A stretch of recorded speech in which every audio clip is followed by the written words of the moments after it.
So why is candidate presentation important? If I'm coming to an agency, I want to be presented in the best possible light, and that's not just visually, but also in terms of the content. If a recruiter is hiring for a role, they know what it is that the client's looking for. So I'd like to think that they would extract things out from my profiles and maybe add that into like a cover sheet, or maybe they would just highlight it in an email to me.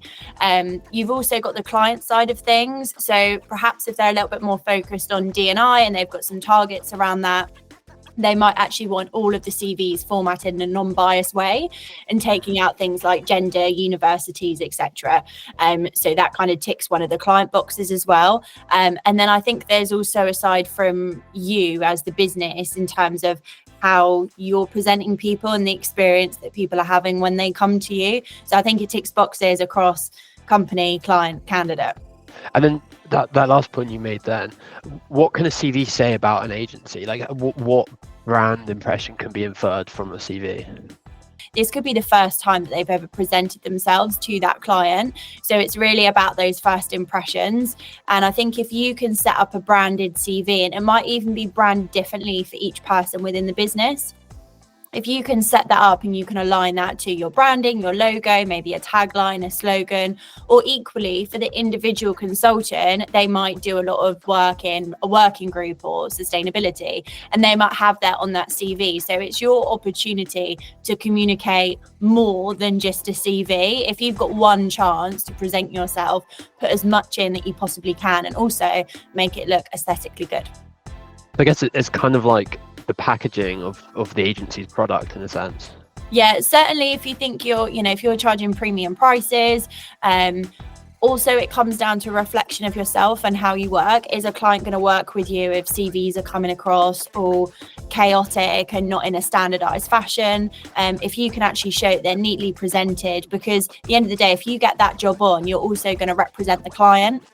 So does the client want to be represented by people that have good standards, have consistency across their communications? Because then that is what the candidate is going to interact with first before they find out who the client is and then maybe apply for the role. Makes sense. And how hard is document design? Document design is difficult. If you're trying to pick that up and standardize that for everyone, it takes the guys hours to do.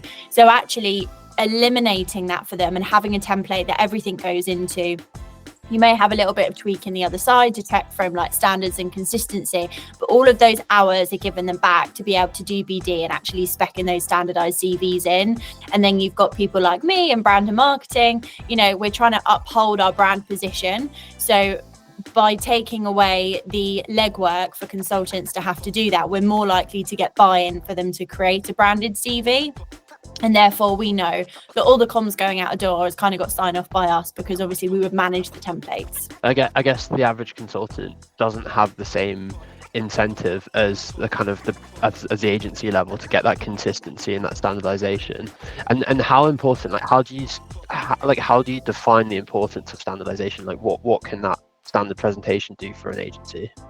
I think if you were having a conversation with somebody and they upheld themselves really well, and then it got to a certain point in the process and you had a document and it was just of a really poor quality, it hadn't been checked, there was typos in it, you're not really sure what you're meant to be plucking out as core information, the readability is poor, you've kind of really let yourself down in that process. And I think it would be disappointing if you got to a stage where you can have a conversation with that client, or you've got their email address and you can engage with them, and then you let yourself down at the CV speccing point. That would be really disappointing. So I think from a point of view of how important it is, it's that you want to uphold the best standards possible. You want to show your candidates in the best possible light, and that all ties into your positioning overall. Well, thanks very much for your time and sharing your insights. Really enjoyed chatting. You're welcome.